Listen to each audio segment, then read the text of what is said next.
What's up, Ragin Nation? How's it going? This is Alex. You watching a Ragin Ronin review. I got a review for you. Last night I watched The Hunger Games Mockingjay Part 1. And from the title, it already suggests that you are only watching the first half of a bigger story. And just like a lot of other young adult novel series that have been adapted into films, this is the trend. For example, Harry Potter, The Deathly Hallows Part 1 and 2, Twilight, Breaking Dawn, Part 1 and 2, and now The Hunger Games Mockingjay Part 1 and Part 2, which will be coming out next year. So this is what's going on, and I'm kind of glad that they're splitting it into two movies, because after watching the Mockingjay Part 1, there's really a lot of material to cover. Now, they could make it into one long film, like a 3-hour or 3.5-hour film, but then they'd still cut out a lot of stuff. So I think that I'm fine with the fact that they're splitting it up, even though some people think that, you know, it's just a cash grab. I mean, yes and no. I feel it, you know, you can call it a cash grab if you want to,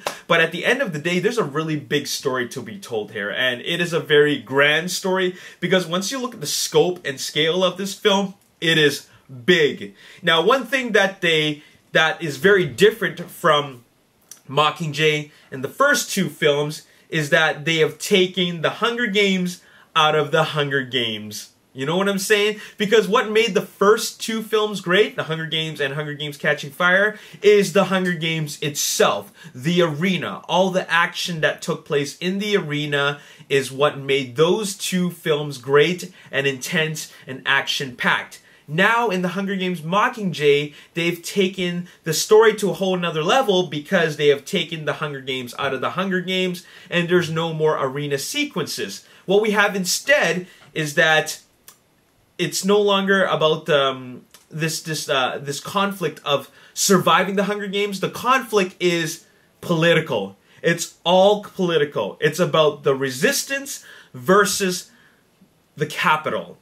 And this kind of battle is more like a battle of wits. I wouldn't say that it is a movie where you see a whole lot of war going on, like battle sequences. It's not that type of movie. This is a battle of wits in the political sense, because we're here to see how the resistance plays the capital and how the capital plays the resistance. It's almost like a political game of cat and mouse, where Katniss Everdeen and the resistance tries to outsmart the capital, and the capital does the same thing to the resistance. So this is what goes on in the Mockingjay Part 1. It's a very, very different film from the originals, but what makes this movie great is Jennifer Lawrence. Jennifer Lawrence as Katniss Everdeen once again drives the story, but she drives the story in a less than a visual sense. It's more of an emotional story, and it's more of a thought-provoking story, because, like I said, it deals with a lot of political things. There's a strong political message in this movie, and they've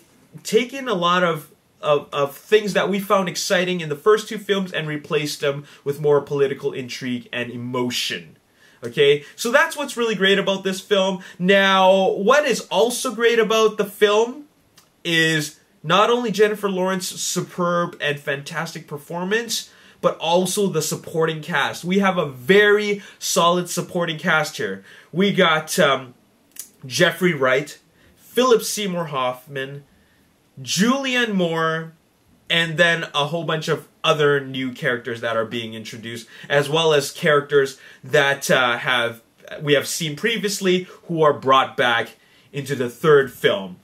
And I gotta say that it's Jennifer Lawrence and her acting that really pulls the story. I was a little bit worried that, you know, without the Hunger Games itself, without the arena, I'm going to start feeling a little bit bored, considering that there's not a whole lot of battle going on, or not a whole lot of actual physical conflict.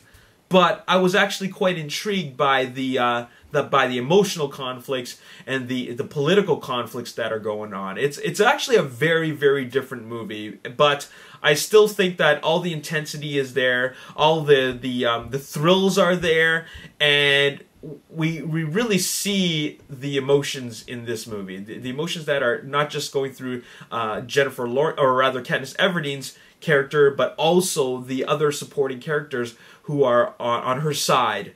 All right, and President Snow is not seen that much, but when you see him, he is as evil as ever. Okay, so he is a force to be reckoned with. And I think that we're just seeing the tip of the iceberg. This movie is kind of a teaser for what's big, what is something that's bigger to come. All right. So yeah, I really enjoyed this movie. I still got to say that the first two are better. I think The Hunger Games: Catching Fire is the best, and then The Hunger Games it follows afterwards. And then in the meantime, The Mockingjay Part 1 is the weakest of the three so far, and I'm pretty sure that, of course, Part 2 will redeem itself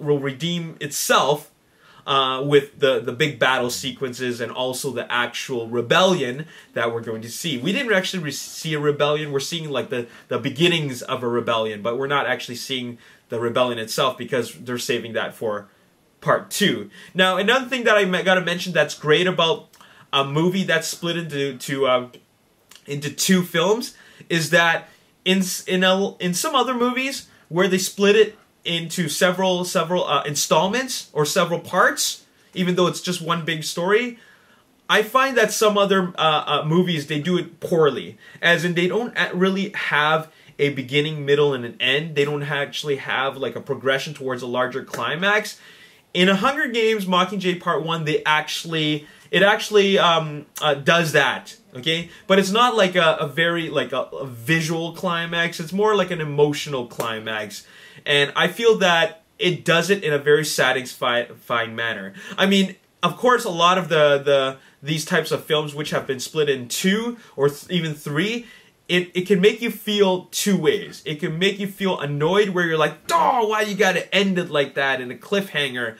I felt that it ended it in a way that is very satisfying. It ended in a way where you want more and you're happy with what you saw and you just can't wait to see the next one. It's not ending in a way where you're like, oh, what the hell was that? Like, WTF. It doesn't end like that, which is great. Okay, so Francis Lawrence, the director for this one and the previous one and also the next one, he did a good job with that type of storytelling. Okay, so I'm pretty happy with what they did, with how they handled a movie that is split in two, and it really makes me look forward to the next one.